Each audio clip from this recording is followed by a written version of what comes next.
Magandang oras mga kababayan, mga ka-Golden Boy. Meron tayong bigyan ng reaksyon dito itong napakaraming lumabas ngayon na vlog tungkol sa sinabi ni Trump na merong malaking regalo na binigay ang Iran o ibibigay pa. Bilyon-bilyon dolyar ang halaga nito. Maraming naguguluhan, yan ba ay cash? Yan ba ay oil ng Iran na ibibigay? Yan bang teritoryo sa Hormuz ang ibibigay? So napakaraming haka-haka dyan. At si Trump lang talaga ang nakakaalam niyan. Ngayon ang magulo dito dahil hindi nagkasundo ang mga leaders ng Iran, kanya-kanya kasi yan. Sabi ng spokesperson ng Iran, hindi sila nagkipag-deal kay Trump. Sino ba itong ka-deal ni Trump ngayon? Baka si Mujtaba Kamini, yung nasa Russia na nagpapagaling dahil sa, ewan ko lang, sabi ng iba patay na eh. Sabi ng iba nagpapagaling sa Russia. Kaya kung sino man ang ka-deal ni Trump, yan ay isang napakalaking tao ng Iran. At yan ang humahalili sa kanilang supremo. Dahil siya yung nagipag-deal kay Trump eh. Kaya makapangyarihan na tao yan at sigurado Iran yan. At Ayatollah regime ang Iranian na yan. So eto na, klaruhin natin to ang kwento tungkol sa napakalaking regalo na ibibigay ng Iran. Ibig sabihin talagang sumurinder na ang Iran at susunod na yan sa mga utos o mga kondisyones ni Trump, which is merong 15 conditions si Trump para hindi bombahin ng Amerika ang mga oil refineries ng Iran. Wala naman talagang ibang pinagkukunan ng pera ang Iran kundi iyang mga oil refineries nila, ang kanilang langis. Isa sa pinakamalaking producer ang Iran ng langis, kaya nga kaya nilang gumawa ng mga underground cities at nagfactory ng libo-libong mga missiles, maliliit, medium at intercontinental ballistic missiles. At meron din ginagawang mga nuclear missiles na patago lamang. So ito ang video, courtesy sa atin ng UNTV, atin panoorin. Gumugulong na ang negosasyon. Ito ang tiniyak ni US President Donald Trump kaugnay ng aniya ay pakikipag-usap sa Iran upang wakasan ang gulo sa gitnang silangan.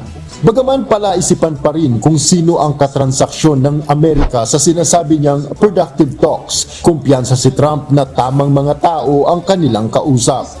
Katunayan aniya, isang big present ang ipinagkaloob ng Iranian representative sa Amerika na hindi birong halaga ng salapi ang katumbas. May kinalaman aniya ito sa produksyon o supply ng langis at gas. It was a very big present worth a tremendous amount of money. And I'm not going to tell you what that present is, but it was a very significant prize. No, it wasn't nuclear related. It was oil and gas related. And it was a very nice thing they did. But what it showed me is that we're dealing with the right people. Si Trump na mismo nagsabi na it is oil related and it is tremendous amount of money. Kapag sinabi mong tremendous, ay grabe talaga yan. Bulto-bulto yan. Hindi lang bulto-bulto, baka bundok-bundok na pera yan. Dahil Iran yan eh. Katulad sa Venezuela, di ba? Nagipag-deal kaagad si Maduro na okay, Amerika na ang mamamahala ng oil refinery ng Venezuela at hinatian lang ni Trump ang Venezuelan government. Di ba? So yan din yung mangyayari sa Iran. May share diyan ang Amerika. Yan ay kanilang bayad na hindi sila binumba at matigil na tong gera na to kasi talagang i-invade ni Trump ang Hormuz. I-control ni Trump ang Hormuz. Kasi tutulong naman talaga diyan ang Qatar, UAE,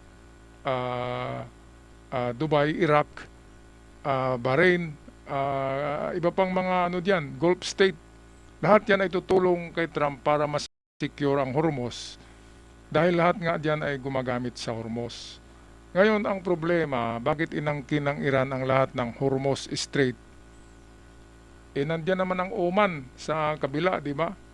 Dapat hati sila diyan ng Oman, pero ang Oman ay walang salita dahil takot siya sa Iran. Kaya yan ang problema. binubuli ng Iran ang mga karatig bansa diyan sa Hormuz. At parang mga mga mafia na nanghihingi ng tong or nangungutong, di ba? Humihingi ng tong sa mga sa mga vessels diyan na dumadaan para makadaan ng libre, kailangan magbayad. So, hindi maganda, di ba?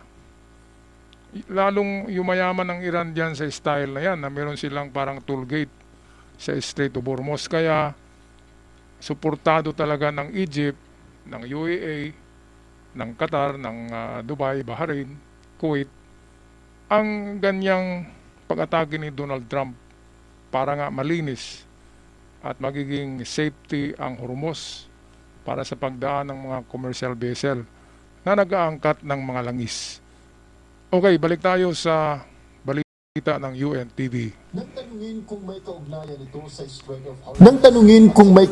ito sa Strait of Hormuz, ang sagot ni Trump, related to the Strait of Hormuz and the flow of Yeah, it was related to the flow and to the strait, yeah. pero ang Iran naninindigan na nasa kanilang kontrol pa rin ang Strait of Hormuz. Sa pinakahuling pahayag ni Said Jalili, ang kinatawan ng Supreme Leader sa Supreme National Security Council, tila may patama ito kay Trump. Aniya, ang sinasabing dialogo ni Trump ay isa lamang uri ng panlilinlang. Kasundo ang mga opisyalis sa Iran. Katulad lamang nitong gunggong na to, na sinabi niya ay hindi daw totoo yung mga sinasabi ni Trump. Bakit magkikwento si Trump ng ganun kung hindi totoo? O tingnan na lang natin, di ba? Sa susunod na linggo ay malaman natin kung sino talaga ang may kontrol sa Hormuz. Siyempre napakataas ng pride pala ng mga tao na to. Ayaw nilang umangkin na nakipagdili sila kay Trump. At kapag nakipagdili sila, ibig sabihin, surrender na yan, talo na. Di ba? Kasi sila pa nga nagbigay ng regalo na bilyon-bilyon eh. At hindi natin tiyak kung pera yun o oil o ibigay ang total control of the Hormuz o ibibigay ang total control of Iranian oil facilities or oil manufacturing, di ba? So, yan yata yung sinabi ni Trump na tremendous amount of money, billion dollars, related talaga ito sa oil. Kaya itong mga tulunggis dito na mga Iranian official na nagsasabi na hindi, ano lang yan ni Trump, kanya lang yan. Monolog lang yan ni Trump, sa kanya lang yan, sabi niya yan, wala kaming deal. Hindi yan totoo. Meron talagang nagipag-deal kay Trump. Ayaw lang umamin itong mga gunggong dahil nga napakataas ng pride nila na sabihin ng buong mundo, sabihin ng Gulf State or Gulf Nation na natalo ang Iran sa Amerika kasi siya nga yung bully ng Middle East. Ang Iran ang pinaka-bully na akala niya siya talaga yung pinaka-astig. Itotoo naman na talagang takot sa kanya ang Gulf State dahil nga libo-libo kundi milyon-milyon na missiles pala ang na-imbak niyan. Kaya napakadelikado talaga ang Iran. Meron ba siyang proxy, no? Meron siyang Houthi sa Yemen, proxy. Lahat ng mga sundalo ng Yemen, nagsisweldo niyan ay Iran.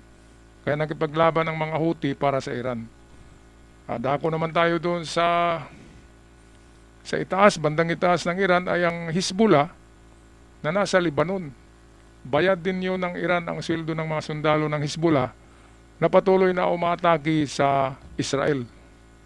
Yung sa Houthi naman sa Yemen, yun yung umaatake ng mga commercial vessels sa Mediterranean o Red Sea. Grabe mga kabayan, grabe talagang plano ng Iran. Kaya sa Iran, wala talagang kahit water dam eh.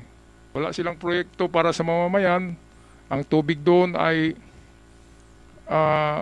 ini-import nila, imported ang tubig at napakamahal ng tubig. Kaya naghihirap ang mamamayan ng Iran. Yan resulted to massive protest na merong namatay na 35,000 ka-Iranian na pinagbabaril ng Basij paramilitary group ng Iran, which is ang commander noon patay na rin. Buti nga. Okay, so tapusin na natin ang ulat na ito, courtesy ng UNTV. Base sa ulat ng Israeli media, may 15 kondisyon ng Amerika sa Iran at ayon mismo kay Trump.